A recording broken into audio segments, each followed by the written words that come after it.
ಭಾರತ್ ಮಾತಾ ಕಿ sound ಬರ್ತಾ ಇಲ್ಲ. ವಿಜಯ ದಿವಸದ ಸಂಕೇತ ಮುಷ್ಟಿ ಹಿಡಿದು ಎರಡೂ ಕೈ ಎತ್ತಿ ಗಟ್ಟಿಯಾಗಿ ಭಾರತ ಮಾತೆಗೆ ಜೈಕಾರ ಹಾಕಿದ್ರೇನೆ ವಿಜಯ ದಿವಸದ ಆಚರಣೆ ಅಂತ ಹೇಳಿ ಕನ್ಸಿಡರ್ ಮಾಡಬಹುದು. ಎಲ್ಲರೂ ಕೂಡ ಮುಷ್ಟಿಯನ್ನ ಗಟ್ಟಿ ಎರಡೂ ಕೈ ಎತ್ತಿ ಮೇಲೆ ಭಾರತ ಮಾತೆಗೆ ಅಂತ ಹೇಳಿದಾಗ ಜೈಕಾರವನ್ನು ಹಾಕಿ ಭಾರತ್ ಮಾತಾ ಕಿ,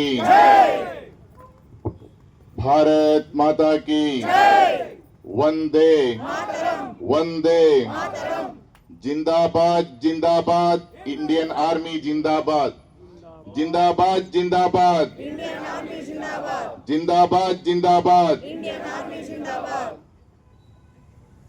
ವೇದಿಕೆಯನ್ನ ಅಲಂಕರಿಸಿರುವಂತಹ ಮಹಾನುಭಾವರಿಗೆ,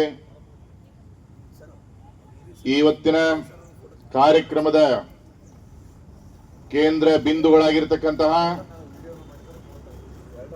ನಮ್ಮನ್ನೆಲ್ಲರನ್ನೂ ಕೂಡ ವೇದಿಕೆ ಮೇಲೆ ಕೂಡಿಸಿ ಅವರು ಸ್ವತಃ ಕೆಳಗಡೆ ಕೂತ್ಕೊಂಡು ನಮ್ಮೆಲ್ಲರಿಗೂ ಕೂಡ ಆದರ ಆತಿಥ್ಯವನ್ನು ಕೊಡ್ತಿರ್ತಕ್ಕಂತಹ ಭಾರತ ಮಾತೆಯ ನಿಜವಾದ ಸುಪುತ್ರರಾಗಿರ್ತಕ್ಕಂತಹ ಮಹಾನುಭಾವರಿಗೆ ಮತ್ತು ಈ ಕಾರ್ಯಕ್ರಮಕ್ಕೆ ವಿಶೇಷವಾಗಿ ಆಗಮಿಸಿ ಗತ ವೈಭವವನ್ನ ತಿಳಿಯೋದಕ್ಕೋಸ್ಕರ ಬಂದಿರತಕ್ಕಂತಹ ಎಲ್ಲ ಮಹಾನುಭಾವರಿಗೂ ಕೂಡ ಹೃದಯಪೂರ್ವಕ ನಮಸ್ಕಾರಗಳು. ಕಾರ್ಗಿಲ್ ವಿಜಯ ದಿವಸ್ 26ನೇದ್ದು ನಾವೆಲ್ಲರೂ ಆಚರಣೆ ಮಾಡ್ತಾ ಇದ್ದೀವಿ. ವಿಶ್ವ ಯುದ್ಧ ಆದ ನಂತರ ಎಲ್ಲರೂ ತಿಳಿಬೇಕಾಗಿರ್ತಕ್ಕಂತಹ ವಿಷಯ,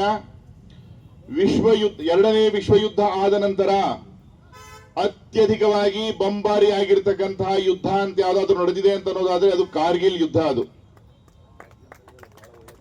ಕಾರ್ಗಿಲ್ ಪ್ರಾಂತದಲ್ಲಿ ದ್ರಾಸ್ ಅನ್ನುವಂತಹ ಒಂದು ಸಿಟಿ ಇದೆ.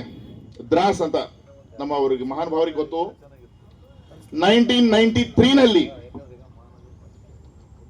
1993ರಲ್ಲಿ ಅಲ್ಲಿಯ ಟೆಂಪರೇಚರ್ನ ಕ್ಯಾಲ್ಕುಲೇಟ್ ಮಾಡಿದಾಗ ಸೈಬೀರಿಯಾ ಆದ ನಂತರ ಪ್ರಪಂಚದ ಅತ್ಯಧಿಕ ಲೋಯೆಸ್ಟ್ ಟೆಂಪರೇಚರ್ ಅಂತ ಹೇಳಿ ಕನ್ಸಿಡರ್ ಮಾಡಿದೆ. ಎಷ್ಟಿತ್ತು ಅಂತ ಅನ್ನೋದಾದ್ರೆ -60 ಡಿಗ್ರಿ ತನಕ ಅಲ್ಲಿದೆ. ಎಲ್ಲಿ? ದ್ರಾಸ್ ಅನ್ನುವಂತಹ ಸಿಟಿಯಲ್ಲಿ. ಒಂದು ಸಾರಿ ಊಹೆ ಮಾಡಿ, if we are in that position, ನಾವು ಆ ಸ್ಥಿತಿಯಲ್ಲಿ ಇದ್ದೀವಿ ಅಂತಾದ್ರೆ ಯುದ್ಧ ಮಾಡ್ಲಿಕ್ಕಲ್ಲ, ಎದ್ದು ನಿಲ್ಲಿಕ್ಕೂ ಆಗೋದಿಲ್ಲ, ಕಂಬಳಿ ಬಿಟ್ಟು ಹೊರಗೆ ಬರೋದಿಲ್ಲ. ಆದ್ರೆ ಟಾಪ್ ಟೈಗರ್ ಹಿಲ್ಸ್ ಅಂತ ಹೇಳಿ ಟಾಪ್ ಏರಿಯಾ ಮೇಲೆ ಕೂತ್ಕೊಂಡಿರ್ತಕ್ಕಂಥ ಅವರು ಪಾಕಿಸ್ತಾನ್ ಸೋಲ್ಜರ್ಸ್ ಭಾರತದ ಗಡಿಯಲ್ಲಿ 9 ಕಿಲೋಮೀಟರ್ ಒಳಗಡೆ ಬಂದಿದ್ದಾರೆ. ಆಲ್ರೆಡಿ ಒಳಗಡೆ ಬಂದಿರತಕ್ಕಂಥ ಅವರನ್ನ ಹೊಡೆದು ಓಡಿಸಬೇಕು ಅಂತಂದ್ರೆ ಟಾಪ್ ಮೇಲ್ಗಡೆ ಇದ್ದಾರೆ.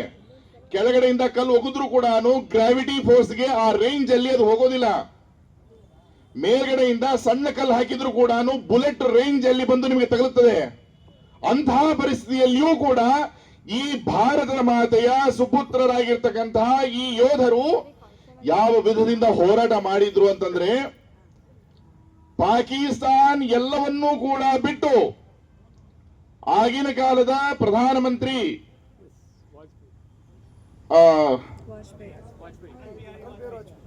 ಪಾಕಿಸ್ತಾನ್ ಪ್ರಧಾನಮಂತ್ರಿ